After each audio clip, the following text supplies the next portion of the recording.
어느 날 이 화가 친구가 찾아와서 자기는 수탉을 아주 좋아하는데 수탉 그림을 하나 좀 그려달라고 부탁을 했습니다. 그러자 이 화가는 자네 부탁이니까 내가 수탉 그림을 하나 잘 그려줄 테니까 일주일 후에 다시 오라, 그렇게 말했습니다. 그래서 이 친구는 일주일 동안 잔뜩 기대를 하고 일주일 뒤에 찾아갔답니다. 찾아갔더니만 이 화가 친구 얘기가 그림이 잘 그려지지 않으니까 일주일 뒤에 다시 오라 그랬습니다. 그래서 이 친구가 얼마나 좋은 그림을 그려줄라나 기대를 하고 일주일 동안 기다렸다가 다시 찾아갔답니다. 그랬더니만 화가 친구 얘기가 자꾸 그림을 그리는데 잘 안 되니까 다시 일주일 뒤에 오라 그랬답니다. 은근히 화가 났지만 그래도 일주일 뒤에 다시 찾아갔더니만 친구 화가 얘기가 한 달 뒤에 다시 오라는 겁니다. 그래 참고 한 달 뒤에 다시 갔어요. 그랬더니만 또 한 달 뒤에 오라는 겁니다. 이렇게 3년을 기다렸어요. 수탉을 그린 그림 하나 얻으려고 3년을 기다렸습니다. 그래서 기다리다 못해서 화가 나서 친구를 찾아갔습니다. 찾아가서는 화를 내면서 이렇게 너가 나를 콜탕 먹일 수가 있냐?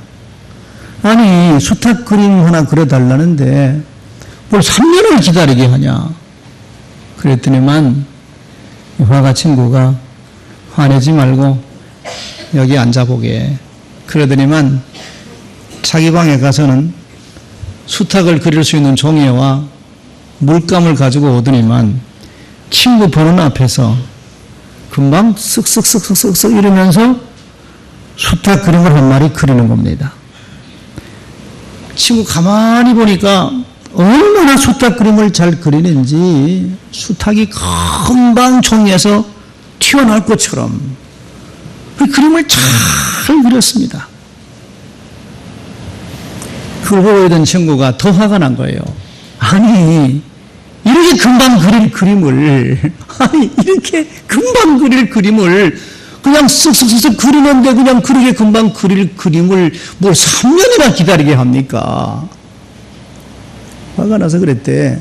아니 친구야, 아니 금방 그릴 그림을 왜 3년이나 기다리게 했냐? 그랬더니만 이 화가 친구가 자기 손을 끌고는 자기가 그림을 그리는 방으로 데려갔어요. 근데 그림을 그리는 방에 가보니까 온통 한방 가득이 수탉을 그리다가 팽개쳐 놓은 그림이 한방 가득 있더라는 겁니다. 그러니까 한 마리 수탉 그림을 그리기 위해서 연습하고 또 연습하고 연습 그리다가는 마음에 안 드니까 버리고 그림 그리다가 또 마음에 안 드니까 버리고 온 방 가득하게 수탉 그리다가 버린 종이로 가득하더라는 겁니다. 여러분 이 이야기가 우리들에게 무엇을 말해주고 있습니까? 수탉 그림 하나도 그리는데 3년 동안이나 연습을 하고 또 하고 해야 아름다운 그림을 그려질 수 있다는 이야기입니다. 세계적으로 유명한 소설가인 톨스토이가 쓴 사랑이 있는 곳에 신이 있다, 이런 책이 있습니다. 이 책에서 톨스토이는 이런 말을 합니다. 우리가 잘못 알고 있는 일이 하나 있는데 그 뭐냐 하면 우린 평안하기를 바라지만 형통하기만을 바라지만 그러나 실패하지 않는 인생은 없다, 그렇게 말합니다. 실패를 하고 실패를 하면서 아름다운 인생을 그려내는 것이지 실패 없이 아름다운 인생을 그려낼 수는 없다는 이야기입니다. 그러면서 톨스토이는 그럽니다. 그림자가 있는 곳에는 반드시 빛이 있다. 그림자만 혼자 있는 것도 아니고 빛도 혼자 있는 것만 아니고 그림자가 있는 곳에는 반드시 빛이 있다는 것입니다.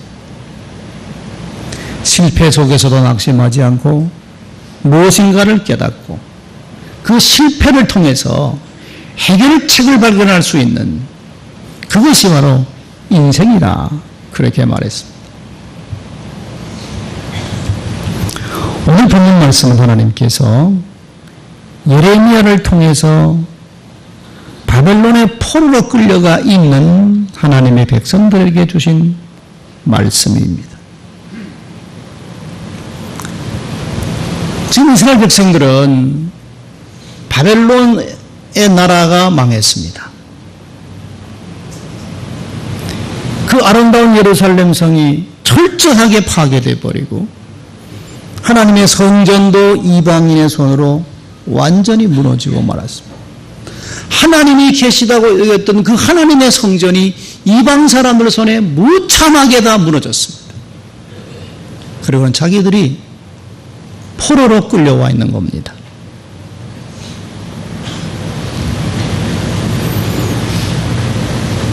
이런 상황에서 있는 그들에게 주신 하나님의 말씀입니다. 자, 근데 그 말씀의 내용이 뭡니까? 이렇게 너희들이 포로로 끌려오고 나라가 망한 것은 재앙이 아니고 너희들에게 평안이라는 겁니다. 너희에게 미래와 희망을 주려는 것이다. 11절이죠.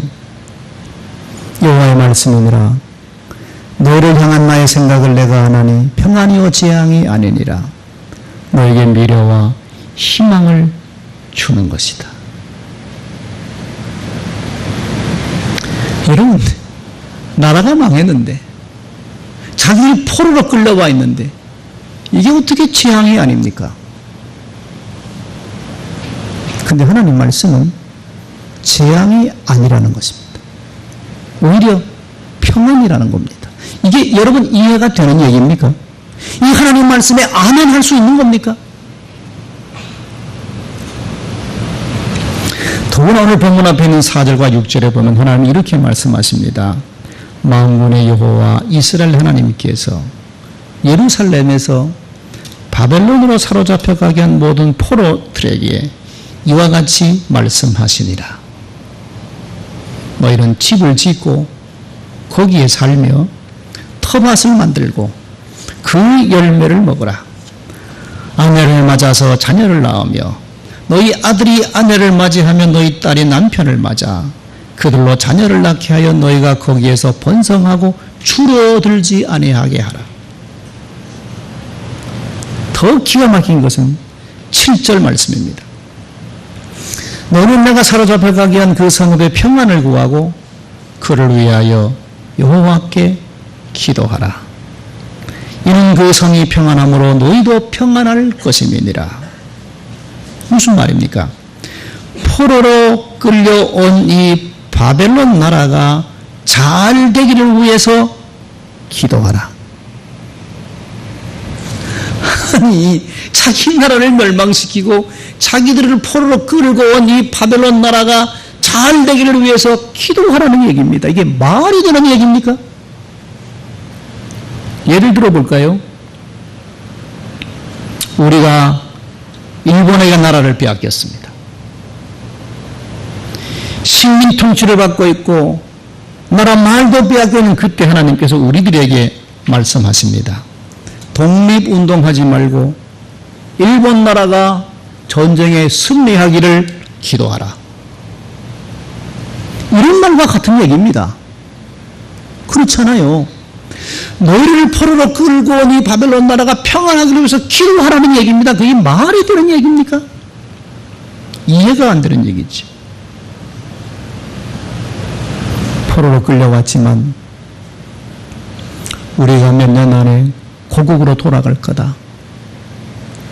이렇게 생각하고 고국으로 돌아갈 것만 바라고 있는 그들에게 하나님 말씀은 금방 못 돌아간다는 겁니다.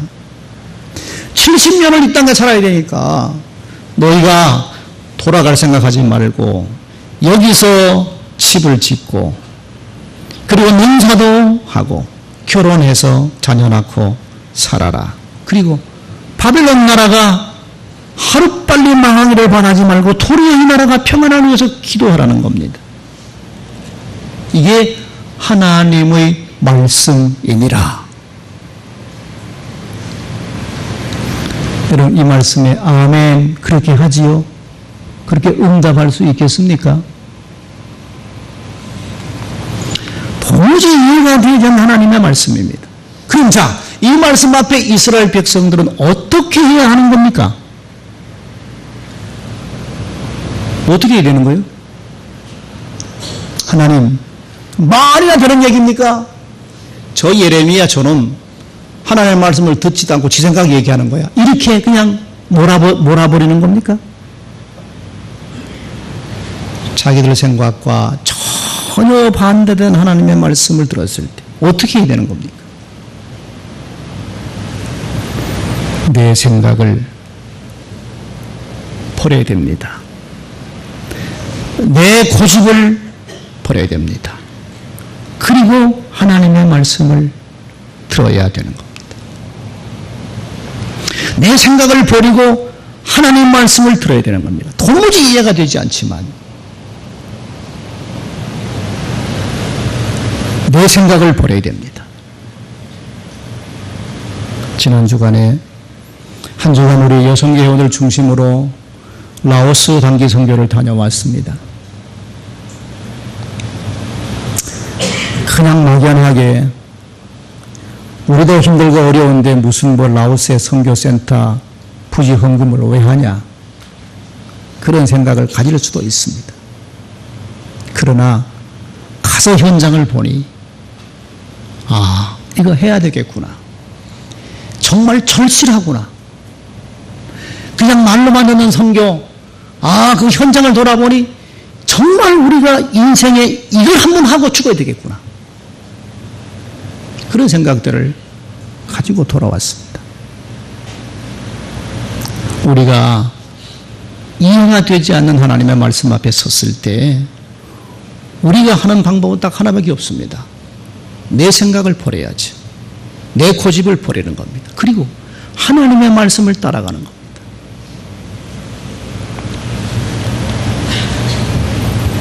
바벨론이 평안하기 위해서 기도하라. 바벨론이 성공하기 위해서 기도하라. 그러면서 하나님께서 말씀하시는 것입니다. 상황이 이렇게 된 것은 재앙이 아니다. 너희에게 평안을 주려는 것이다. 여러분, 나라가 망했는데 포로로 끌려온 게 어떻게 재앙이 아닙니까? 엄청난 재앙 아닙니까? 그런 하나님의 말씀은 재앙이 아니라는 겁니다. 평안이라는 것입니다. 참 기가 막힌 말씀 아닙니까? 여러분, 믿음이란 뭡니까? 믿음이란 고난과 역경을 연단으로 받아들이고 그 고통을 축복으로 이해하고 받아들이며 살아가는 사람이 믿음의 사람입니다. 내게 주어진 이 어려움이 결코 하나님께서 나를 저주하신 것이 아니라 하나님의 나를 좋은 길로 인도하고 있다는 믿음을 가지고 살아가는 사람이 믿음의 사람입니다. 여러분, 이게 믿음의 사람입니다. 하나님의 나를 살리기 위해서 독생자 예수를 주신 그 하나님의 사랑, 그리고 그 독생자 예수님 이 땅에 와서 죽기까지 나를 사랑한 그 사랑, 그 하나님이 나를 저주길로 인도할 수가 있겠습니까? 그 하나님이 나를 재앙의 길로 인도할 수가 있겠습니까? 다 나를 미리 생각하시고 다 미래를 보시고 좋은 길로 인도하고 있다는 하나님을 믿는 그 믿음이 우리들에게 있어야 믿음의 사람입니다. 하나님은 이사야 49장 12절에 보면 이렇게 말씀하십니다. 여인이 어찌 그 젖먹는 자식을 잊겠으며 자기 태에서 난 아들을 긍휼히 여기지 않겠느냐. 그는 혹시 잊을지라도 나는 너를 잊지 아니하리라.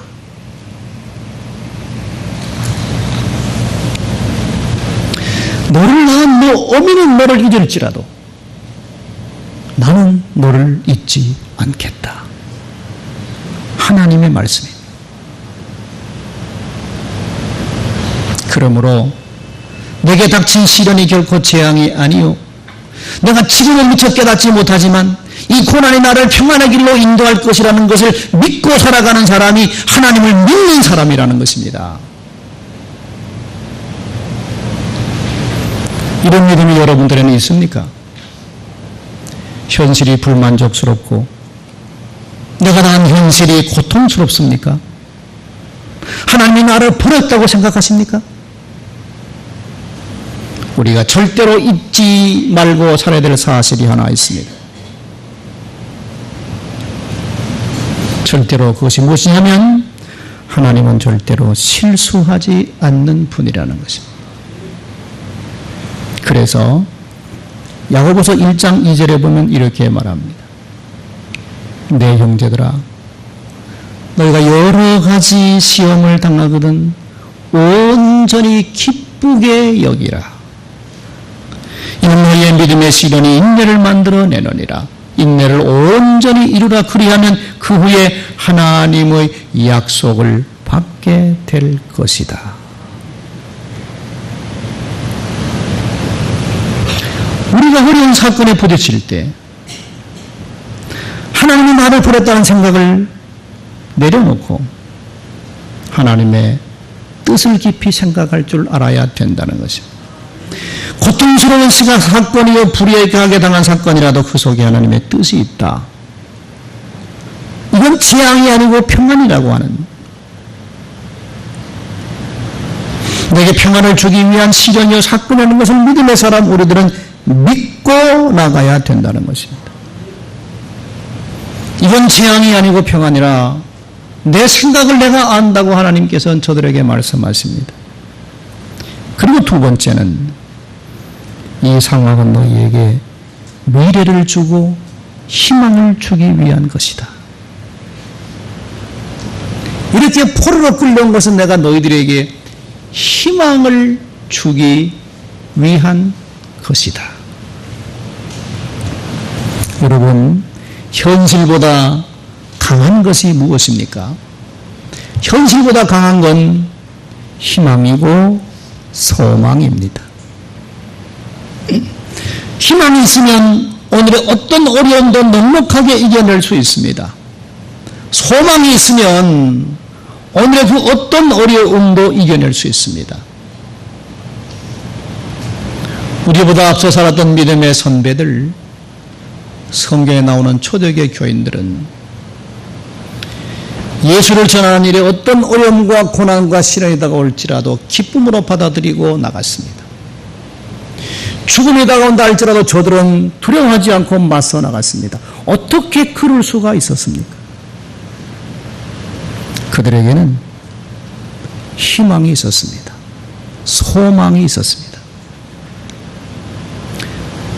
부활에 대한 희망, 천국에 대한 소망, 그것이 있었기 때문에 그 어려운 핍박과 고난도 당당하게 이겨낼 수가 있었습니다. 아니, 노래하며 이겨낼 수가 있었습니다. 그러므로 오늘의 현실이 여러분 문제가 아닙니다.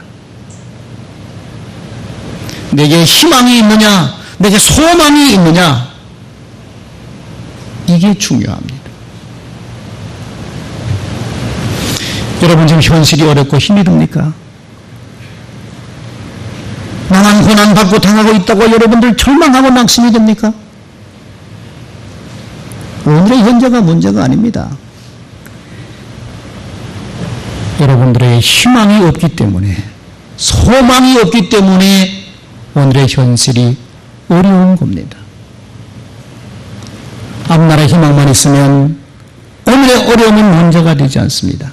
그러므로 희망이 있느냐 없느냐가 중요하다는 얘기입니다. 더군다나 중요한 것은 사람이 평안할 때는 바라는 희망이 세상적입니다. 잘 잘 살고 평안하고 행복할 때는 그 사람이 바라는 희망도 세상적인 생각으로 가득합니다. 그러나 환난을 당하고 고난을 당하게 되면 사람의 생각이 순수해집니다. 고난과 환난을 당하면 세상적인 생각이 점점 사라지고 생각하고 바라는 바가 순수해집니다. 고난과 역경 앞에 서면 내가 이제 무엇을 위해 살아야 되나? 인생이란 무엇인가? 이런 것을 깊이 생각하기 시작합니다.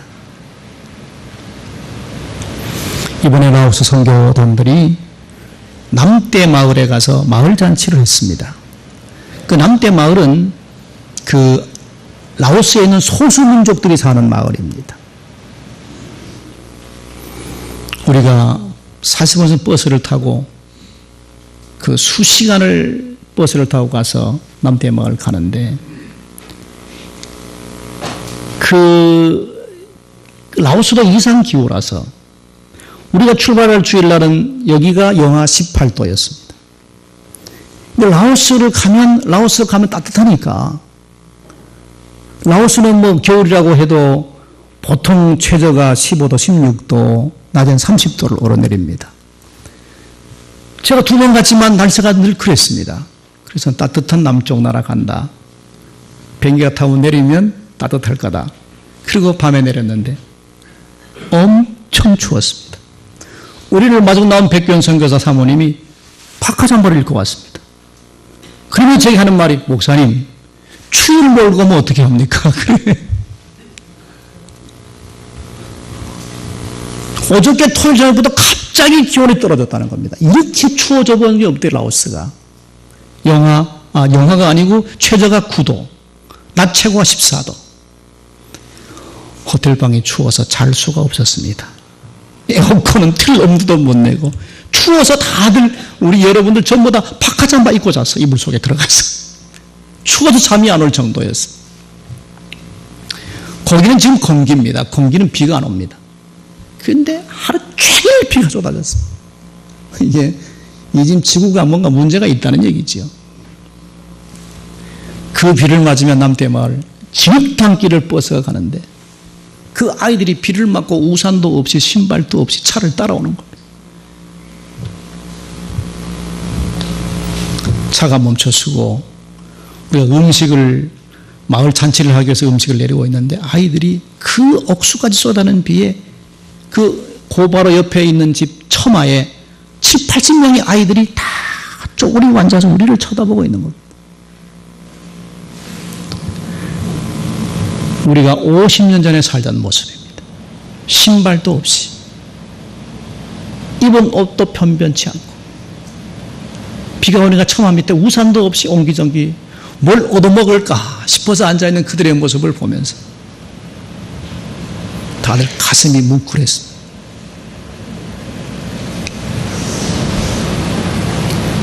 그들은 우리가 살아가는 삶의 모습보다도 훨씬 못합니다. 그러나 그들의 눈망울을 볼 때는 순수했습니다. 그 마을은 그 깜펜 목사가 감옥에 몇 차례 갔다 오면서 전도를 한 결과입니다. 그래서 그 마을 250가구가 살고 있는데 40%가 예수 믿습니다. 대단하지요. 식사 후에 그들 교인들과 앉아서 얘기하고 있는데 그들의 눈빛이 순수했습니다. 저는 그들의 눈빛을 보면서 우리의 신앙이 너무 때가 묻었다는 겁니다.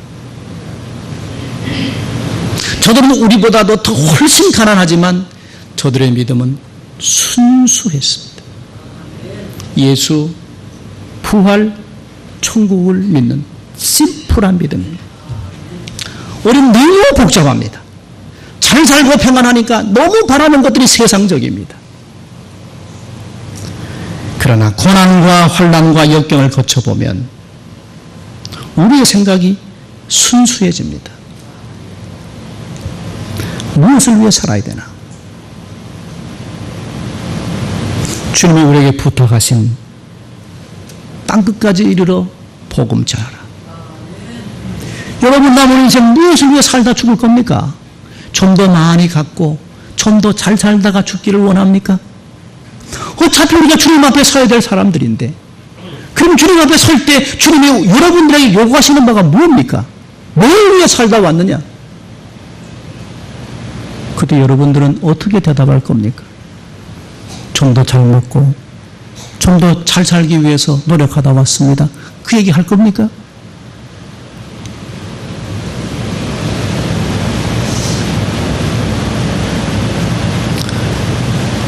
사람이 병에 들면 생각이 달라진다는 겁니다. 마지막 임종이 다가오면 더욱 달라진다는 겁니다. 사람이 죽음에 가까워지면 세 가지를 후회한다고 합니다. 첫째는, 이렇게 내가 죽을 줄 알았더라면 욕심 좀 내지 말고 좀 나눠주며 살걸. 그걸 후회한다는 겁니다. 두 번째는, 내가 이렇게 빨리 죽을 줄 알았더라면 좀 더 참으며 살 것을, 내가 괜히 혈기를 부렸구나.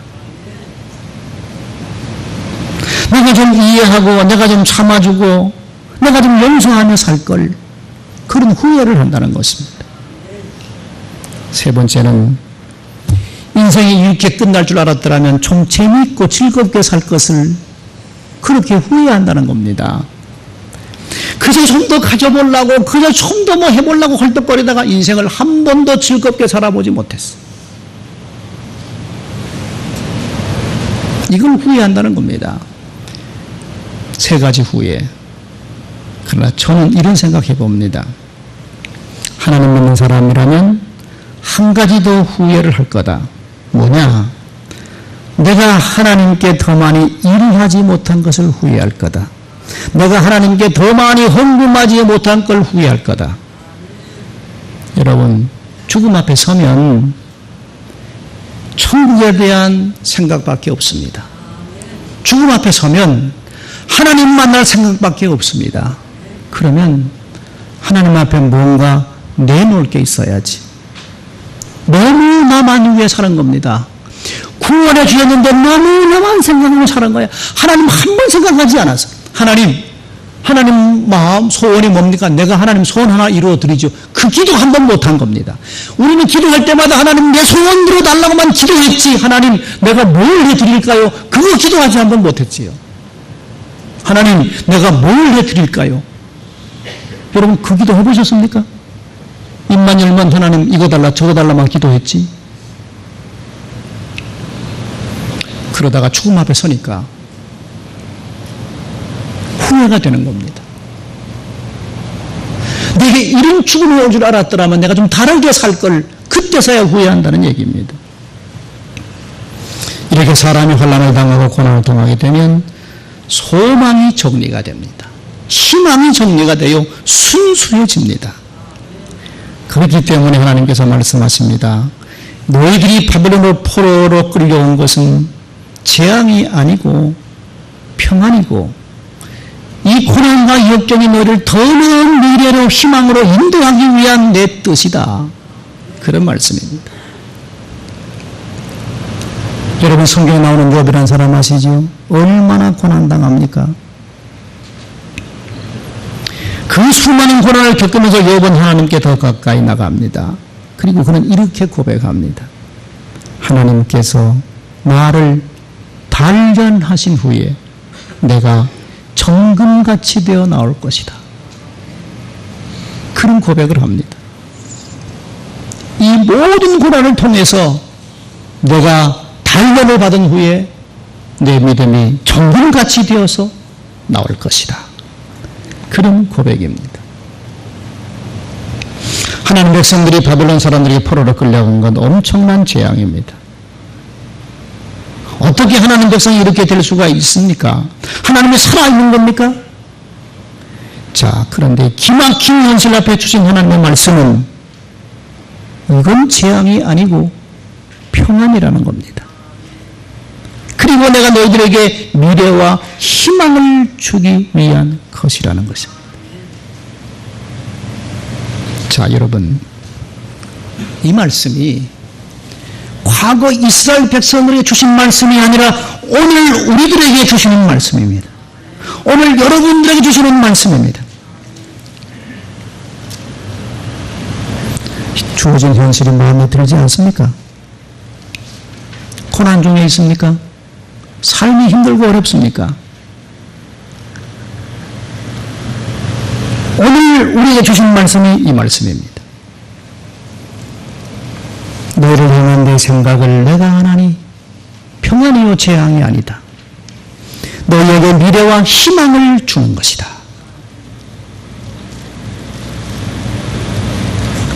이 말씀을 어려움 중에 있는 여러분, 고난 중에 있는 여러분들에게 주신 하나님의 말씀으로 받아들이시기 바랍니다. 그리고 그 다음에 12절부터는 이렇게 말씀하십니다. 너희가 내게 부르짖으며 내게 와서 기도하면 내가 너희들을 기도를 들을 것이고 너희가 온 마음으로 나를 구하면 나를 찾을 것이요 나를 만나리라. 무슨 말입니까? 이 고난이, 이 역경이, 이 어려움이 나로 하여금 기도하게 하기 위한 하나님의 뜻이라는 겁니다. 이 고난과 이 역경이 나로 하여금 하나님을 찾게 하기 위한 목적이 있다는 것입니다. 그러므로 우리에게 고난이 다가올 때 낙심하지 말아야 됩니다. 하나님께서 나를 가까이 오라고 하시는, 하나님을 찾으라고 하는, 기도하라고 하는 하나님의 뜻입니다. 그리고 기도하면 만나 주시겠다는 것입니다. 기도하면 들어 주시겠다는 것입니다. 그러므로 고난과 역경 속에 하나님께 부르짖고 기도하여서 하나님을 만난 은혜가 여러분들에게 있기를 주의 이름으로 축원합니다. 기도하십시다. 아버지 하나님, 우리는 지금 너무 많은 문제에 시달리고 있습니다. 어려움이 우리에게 찾아올 때가 있습니다.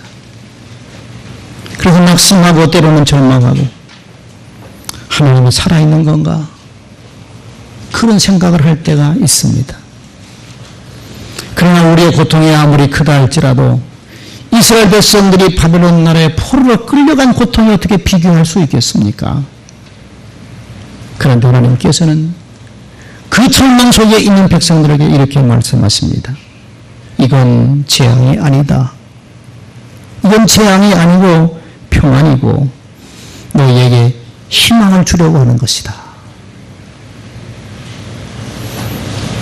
이 말씀을 통해서 내게 주어진 현실을 바라보게 해주시고 어떤 어려움과 어떤 고난 속에서도 낙심하지 않고 마음을 추스리며 하나님을 찾고 부르짖고 기도해서 하나님을 만나는 은혜, 하나님을 만나는 은혜가 우리 삶에 있게 하여 주시옵소서. 예수님 이름으로 기도드립니다. 아멘.